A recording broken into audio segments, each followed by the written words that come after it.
So yung mga kabuknoy, meron tayo gagawin yung pangalawang barako na i-overhaul din natin mga kabuknoy na maingay din yung kanyang makina. So nilatag mga kabuknoy, maingay rin makina. So ito yung target.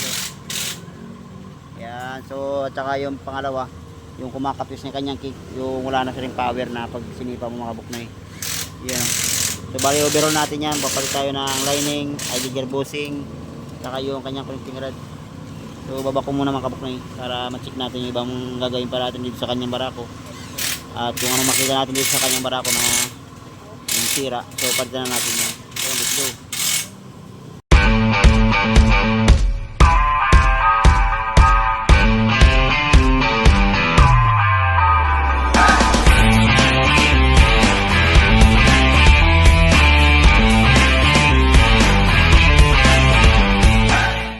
So yan guys, naibaba natin yung barako. So ayan o.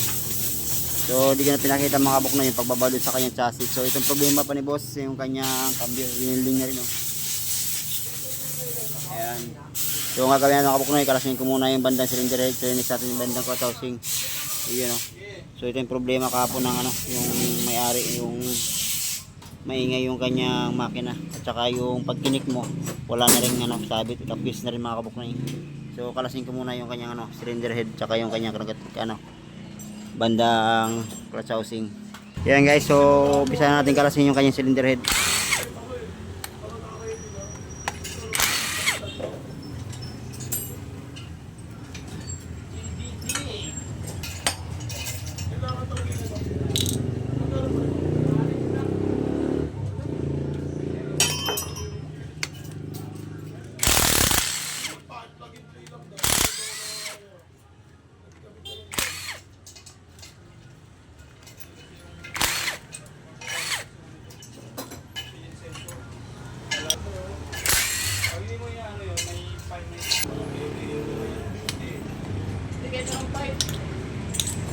Basta Honda yung motor mo.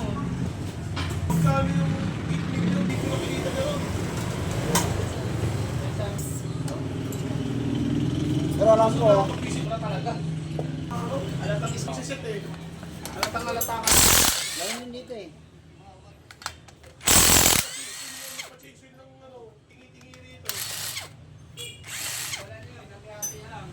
Ay, really? Nakakatuwa lang sa kanya.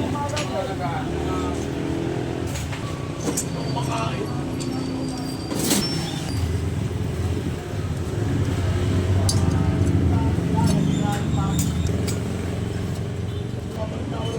Yan guys, ito na kayo yung cylinder head. So yun basang-basa na ng oil. So napakakapal na rin yung carbon mga kabuknoy. Yun, so yun next natin yung kanyang cylinder block.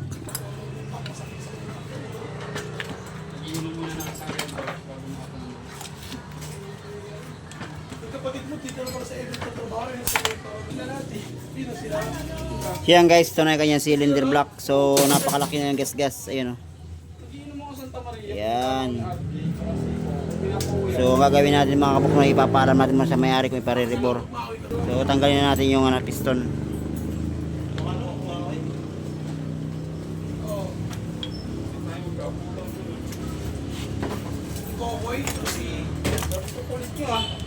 So dito pala mga kabuknoy na na malaki na yung kalug sa kanyang connecting rod pag inangat mo. Ayan o. So malaki na yung clearance. So ang gagawin natin next natin banda muna yung sa may bandang cross housing.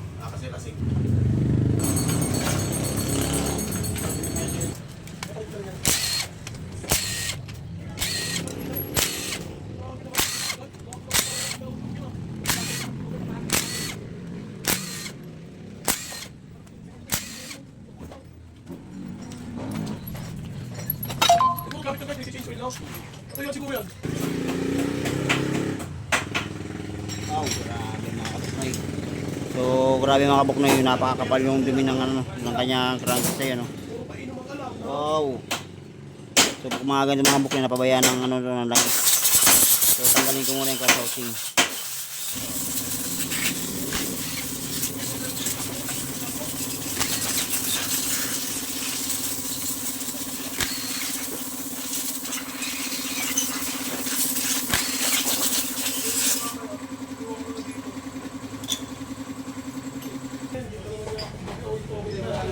Yan guys, so nakalas ko na yung tornilyo sa may clutch lining niya. So yun, napapakapapansin nyo mga kabuknoy, sunog na yung lining niya. So kaya pala sabi na sa akin na may driver niya, wala nang hatak yung kanyang yung kanyang motor. Kung napapansin mo dito na sobrang naitim. Yun, so tanggalin ko muna yung clutch housing mga kabuknoy. I-check natin yung idle gear bushing tsaka yung clutch housing niya.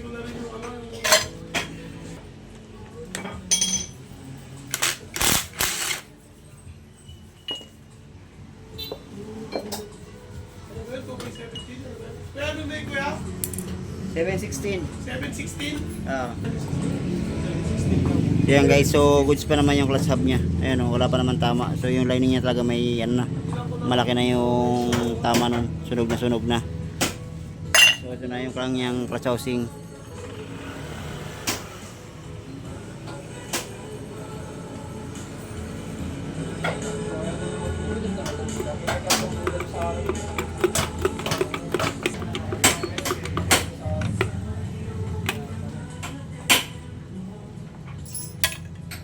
Yan guys, so try natin. So goods pa naman ito mga kabuknoy. So check natin idle gear.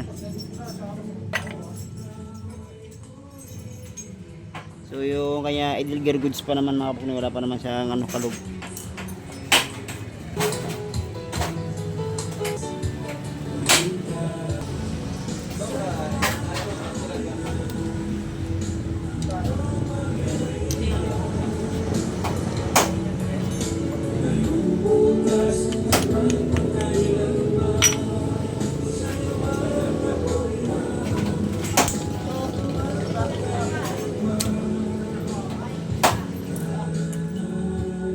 Yan guys, so grabe talaga yung dumi niya. Ayan. So yung mga kabuknoy, kung napapansin nyo, napakakapal na yung dumi ng kanyang crankcase. So yun, sunog na mga kabuknoy. Yun.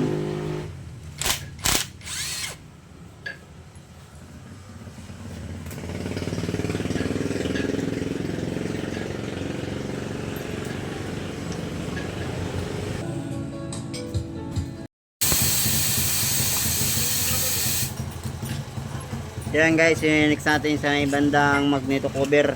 So kalasan na rin natin mga kabuknoy. So check na rin natin yung kung gaano kaitim itong kanya cover sa may magneto.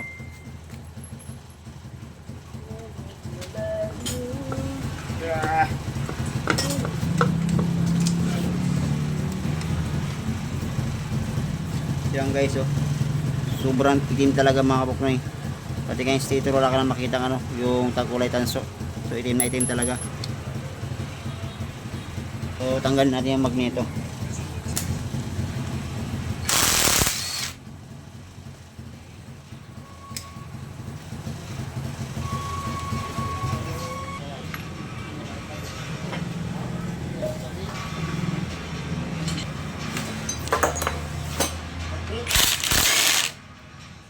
Yung magnet sana para talian.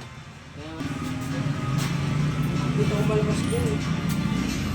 Baka mamaya nasa langis.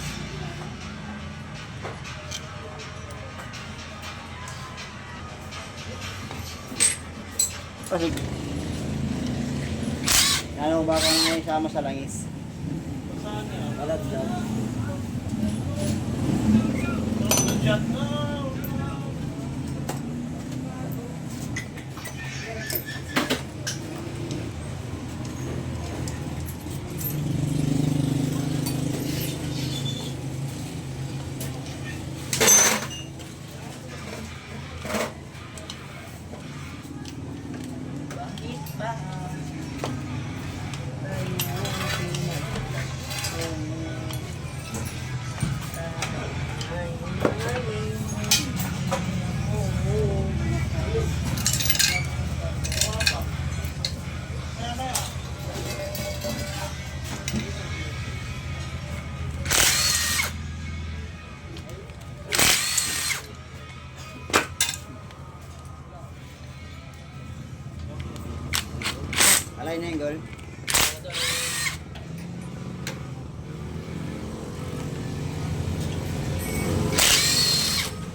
Yan guys, so kung napapansin sobrang itim na talaga yung kanyang ano, mga bearing, so crankcase, no, ang kapal ng ano, dumi. So grabe yung kutkutan natin mga kabuknoy. Yan. Wow. Wow par, sobrang dumi talaga. Ito na yung kanyang transmission. Yan.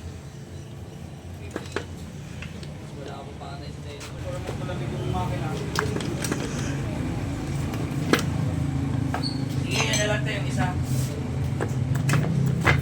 Iyan na lang pala tayo ito. Power pa rin. Ito yung passport.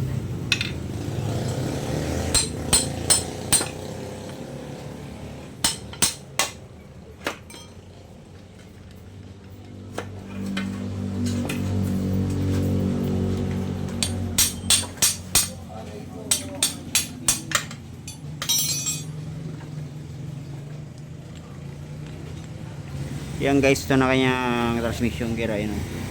So goods naman to mga kabuknoy, wala nang problema. Ayun, oh. So grabe lang talaga nilinisin natin dito sa kanyang makina. Yan, ito kanyang sigunyal. So iparinig ko mamaya mga kabuknoy yung ingay niya. Yan guys, ito na yung kanyang connecting rod, oh. Ayan, oh. Yun, so pakita ko muna yung mga problema ni boss sa kanyang barako.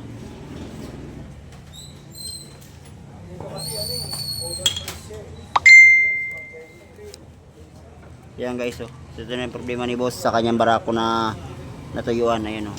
Ayan, wow. So grabe ninisin natin mga kabuknoy.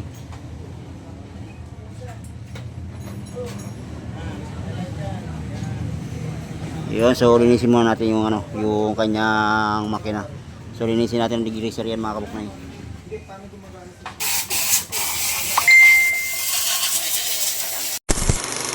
Motherfucking design all